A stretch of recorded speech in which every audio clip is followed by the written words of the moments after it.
네, 이번 시간에는 소비자 행동, 소비자 심리의 큰 틀에 대해서 이야기 나눠보겠습니다.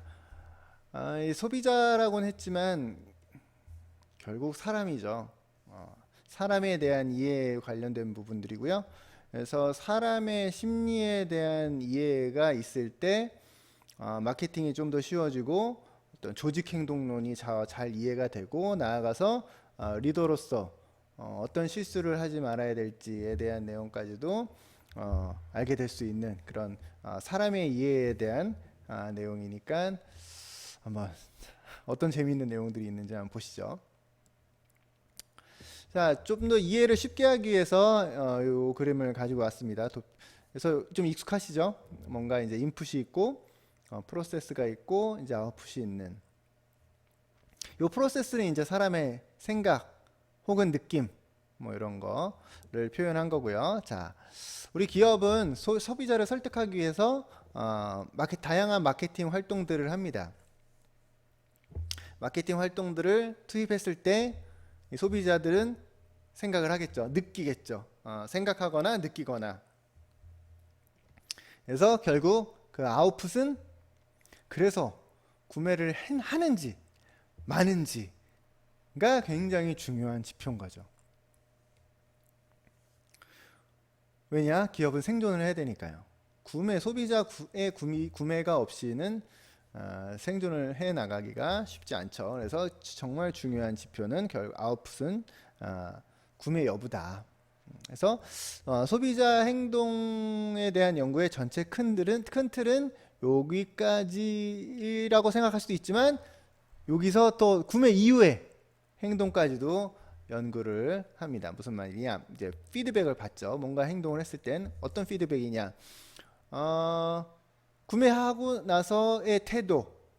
그러니까 요즘에는 뭔가 상품평을 남긴다던가 어떤 SNS에 이용 후기 같은 걸 올린다던가 그런 활동들을 굉장히 열심히 하죠. 때로는 아주 안 좋은 경우에는 불매운동 같은 소비 이후의 행동까지 전체적인 큰 틀에서 보는 게 이제 소비자 행동에 대한 연구인데, 자, 문제는 이 가운데 프로세스, 사람의 생각은 혹은 느낌은 뭔가 이제 블랙박스 같은 거죠. 알기가 쉽지가 않은 거죠. 그래서 오늘 이제 저 부분에 대해서 이제 한 발짝 더 들어가 보고자 합니다. 그래서 소비자의 심리, 사람의 심리, 소비자는 어떤 과정을 거쳐서 어떤 구매 의사 결정을 할까? 오늘 블랙박스를 한번 열어보는 듯한. 자, 근데 이게는 참 밑도 끝도 없어요. 재미는 있는데 이게 명확하지 않을 수가 있으니까. 그래서 기존의 학자들의 연구를 좀 더 충실히 보는 것도 중요하고 잘 이해하고 그 기반 위에 내 연구를 해 나가는 게 무엇보다 중요한 것 같습니다. 눈에 안 보이는 부분이니까요. 자, 그래서 봤더니 기존 학자분들의 연구를 봤더니 이렇게 딱 칼처럼 자를 수는 없지만 이런 부분들로 구성되어 있는 것 같다. 뭔가 인지에 대한 영역, cognition. 그래서 쉽게 얘기하면 이제 생각하는 거라고 생각할 수도 있는 인지의 영역. 그 다음에 인지를 하고 나서 어떤 생각한 거를 가지고 그 기반 위에 어떤 태도가 생성될 것이다. 생각한 것도 있지만 느낌의 상당 부분 기반으로 해서 태도가 형성될 거고 또 그 태도 기반 위에 우리는 어떤 의사결정을 할 것이다 라는 크게 이 세 가지 영역으로 나눠서 연구를 해볼 수가 있고, 그 인지라는 건 또 세 가지로 어떤 정보의 습득, 그 다음에 기억, 그 다음에 통합, 이런 부분으로 생각할 수 있을 것이다. 정보의 습득, 기억, 통합. 여기서 잠깐 굉장히 저기 IT랑 비슷하죠. 컴퓨터랑 요런 생각을 기반으로 컴퓨터란 것도 만든 겁니다. 자, 그리고 그 생각 기반 위에 그 다음에 내 어떤 느낌까지 더해져서 어떤 태도가 생기는 거죠. 어펙트는 이제 정동이라고, 전문 용어로는 정동이라고도 불리는데 감정이라고도 번역이 많이 돼 있어요. 근데 저기 정신과 의사들은 저걸 정동이라고 부릅니다. 그래서 태도가 형성이 되고 또 그 기반 위에 의사결정을 하는데 거기에는 어떤 평가 그리고 선택인데 결국 저거는 이제 구매 의사, 인텐션이라 의도, 구매 의도라고 이제 표현이 되는 거죠. 근데 요거를 이제 또 경제학 관점에서 한번 보자면 예전에 경제는 인간이란 논리적으로 이성적으로 생각하는 동물이라고 생각을 했어요. 그리고 그 기반 위에 연구를 했습니다. 마치 뭔가 1 더하기 1은 2고 합리적으로 선택하고 싼 걸 사고 뭐 이렇게 생각을 했어. 근데 진짜 싸기만 하다고 사는 건 아닌 것 같던데 때로는 막 엄청 비쌀수록 더 사던데. 그래서 결론적으로 사람 행동을 보자. 그 행동에는 아마 저런 사고도 있지만 느끼는 영역이 많이 또 좌우할 수 있다 하는 거를 이제 행동경제학으로, 행동경제학이 나오면서 behavioral economics라고 부르면서 기존의 합리적 사고에 기반한 건 이제 클래식 이코노믹스라고도 부르죠. 그래서 행동경제학을 보면 이 부분이 되게 많습니다. 이 부분에 어떤 태도, 감정, 정동에 기반한 태도와 의사결정. 그래서 감정이 느끼기 영역이 많이 이제 가미된 그런 의사결정엔 실수가 많은 거죠. 그래서 어떨 때 더 실수를 하는지 뭐 그런 걸 연구하는 학문이 이제 행동경제학인데 재미는 있는데 이제 참 어렵기도 하죠. 알다가도 모르겠고. 그래서 그렇게도 한번 볼 수가 있네요. 그래서 인지, 태도, 의사결정 이렇게 심리, 소비자 심리는 이렇게 크게 세 가지 영역으로 확인할 수 있을 거고 우리가 흔히 인지라고 많이 얘기하는데 인지라는 건 정보의 습득, 기억, 그다음에 통합 이렇게 통합이라는 거 이제 충분히 이해하고 또 다시 재조합하고 생각하다 보면 아니다 이렇게 이게 맞지 않나 하고 생각을 막 조합하고 재조합하고 버릴 건 버리고 새로 또 들어오고 뭐 이런 과정인 거죠. 그러니까 어렵죠. 그게 안 보이잖아요. 근데 재밌기도 하죠. 그래서 여기는 100%는 없는 것 같아요. 주로 이렇다라는 거지 100%는 없는 것 같고, 자 여기서 이제 지각이란 단어도 되게 많이 나오거든요. 책 관련된 책을 읽다 보면. 그래서 지각과 인지에 대해서 또 한번 확인해 보도록 하겠습니다. 그래서 결론부터 얘기하면 인지가 더 넓은 영역이고 지각은 그 일부입니다. 지각은 여기 이제 습득의 하나에 포함이 되는데, 그래서 또 그림으로 설명을 해드려 볼게요. 그래서 뇌 속의 어떤 생각의 구조, 이거를 이제 심리학에서는 스키마라고 부릅니다. 그래서 뇌가 이런 스키마로 이루어졌다고 가정을 하고 어떤 정보의 습득이라고 했죠. 습득이 어떻게 되는지 한번 따져보겠습니다. 정보를 어떻게 습득해요, 인간이? 자, 우린 감각을 통해서 습득을 하죠. 우리 오감이 있죠. 보고, 듣고, 냄새 맡고, 촉각 느끼고, 이제 맛보고. 그래서 어떤 다양한 이런 감각을 통해서 우리는 정보를 습득합니다. 우리 매일매일 상상을 해보세요. 버스 타고 창밖을 보면서 지나갈 때 수도 없이 많은 정보가 들어올 거예요. 하지만 우리가 모든 거에 다 관심 가지지 않죠. 그냥 다 스쳐 지나가죠. 근데 어떤 내가 주의를 기울였을 때 했을 때 이제 걸러진 게, 주의를 통해서 걸러진 게 이제 들어오고, 진짜 내가 뭔가를 좀 생각해야 되겠는데 생각의 후보군으로 들어오는 게 이제 지각의 영역입니다. 그래서 지각은 크게 또 두 가지로 나뉘어요. 일단 선택. 난 저걸 이제 생각을 한번 해야겠어. 저걸 느껴야겠어. 뭔가 이제 스키마의 일부로 들어올 수 있는지 후보군이 된 거죠. 자, 후보군이 됐으면 자, 첫 번째는 선택, 두 번째는 조직화. 오르가니제이션 조직화라고 했는데 조직화는 또 뭐냐?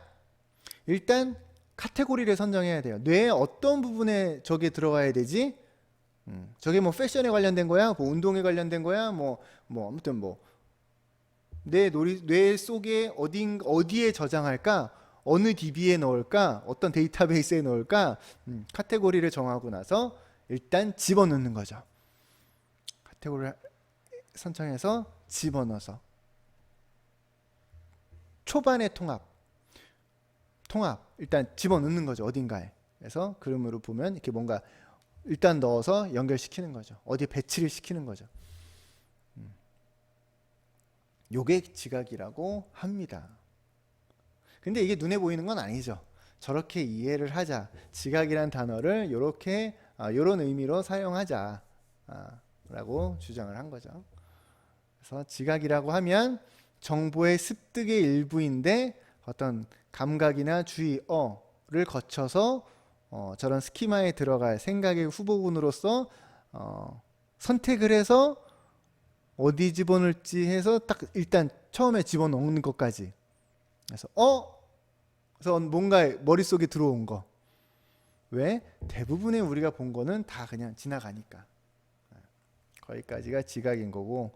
자, 인지는 그걸 포함해서 기억도 하고, 자, 기억되지 않은 건 이제 지속적으로 기억되지 않는 건 망각하기도 하죠. 까먹기도 하고. 자, 여기서 또 통합이 나옵니다. 아까 여기도 통합이 있었는데 여기도 또 통합이 있어. 자, 이거를 교과서나 이런 책에서는 그렇게 친절하게 설명해 주지는 않아요.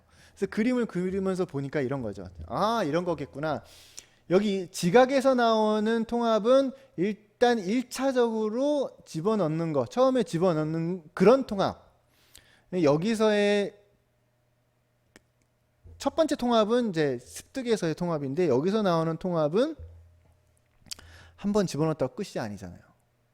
다음 날도 생각하고 다시 생각하고 아니었구나 다시 조합하는 그런 지속적으로 조합하는 그런 의미의 통합이라고 생각합니다. 이렇게 한 바퀴 자고 일어나서 다시 생각하고 이렇게 조합하고 완전히 내 거가 되고 완전히 이해가 되는 그런 통합. 그래서 그렇게 보면 인지가 더 넓은 거고 지각은 이제 그 일부를 차지하겠죠. 그래서 그 옆에 따로 떨어져서 해야 될 거는 아닌 것 같아요. 여기서 보면 이 설명에 의하면. 근데 이제 많은 책들에서 그냥 편하게 많이 쓰이죠. 예를 하면 들으면 제가 막 쓴다 그랬잖아요. 근데 이게 어쩔 수 없이 우리가 영어로 된 논문을 많이 읽고 그게 이제 세계 표준처럼 돼 있는데 한국말은 우리만 쓰잖아요. 그러니까 이게 세계적으로 그 매칭이 단어와 단어의 매칭이 이게 전 세계적으로 공인되거나 그런 건 참 없는 것 같아. 무슨 얘기를 하고 싶으냐면 이 관련된 논문을 읽으면요, perceived risk라는 말이 많이 나와요. perceived risk. 근데 내가 생각하는 리스크인 거지. 리스크인데 실제 리스크가 아니라 내가 그걸 구매함으로써 생길 수 있는 근데 제가 왜 한국말을 주저하느냐, 그거를 인지된 리스크라고 많이 또 한국말로 써 있는 논문도 많더라고요. 근데 우리가 perception 지각이라 그랬죠. 그럼 perceived는 지각된 위험이라고 해야 좀 더 정확한 의미일지도 모르겠는데 인지된 위험이라고 또 한국말로 써져 있는 논문도 많더라고요. 무슨 말을 하고 싶어서 이렇게 자꾸 말이 길어지냐. 자, 커그니션 하면 우리가 인지라고 부르고 싶고 그 어퀴지션의 하나인 perception은 지각이라고 하고 싶은데 그렇게 했으면 명확하게 정리되면 좋겠는데 우리가 보는 책들에서는 그리고 번역된 번역서들 그리고 우리말로 된 논문조차도 이런 걸 막 섞어 쓰더라. 그래서 그게 헷갈리더라. 그래서 이렇게 정리를 하면 우리는 헷갈리지 말자. 그런 것들을 봐도 아 이거는 이런 의미겠구나. 그래서 조금 더 알아가는 그런 시간이 되었으면 좋겠고요. 그래서 다시 한번 정리하면 소비자 행동 큰 틀에서 어떤 마케팅 믹스라고 불리는 마케팅 활동들,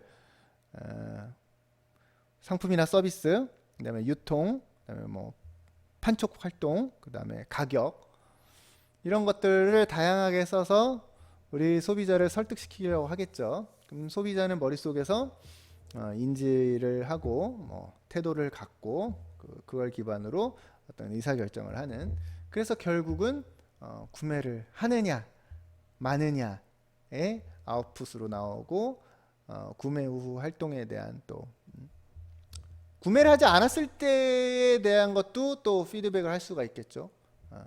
나 이거 사러 갔었는데 안 샀어.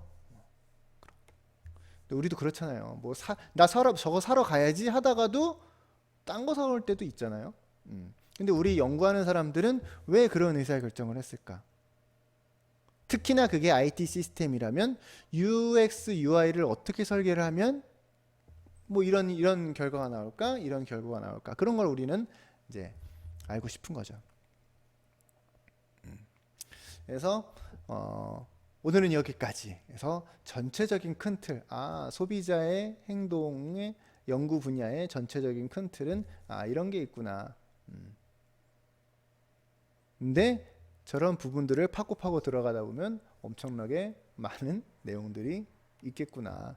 근데 일단 전체적으로는 저런 게 있구나라는 거 아는 것까지. 그래서 다음에는 또 필요한 부분을 한 발짝 더 들어가는. 자, 이 부분 사람의 생각이죠. 명확하지는 않을 수 있습니다. 하지만 우리가 이해해 가는 거죠. 그렇게 생각해 주시면 재밌게 부담 없이 편안하게 즐길 수 있을 거라고 생각합니다. 오늘 수고하셨습니다. 감사합니다.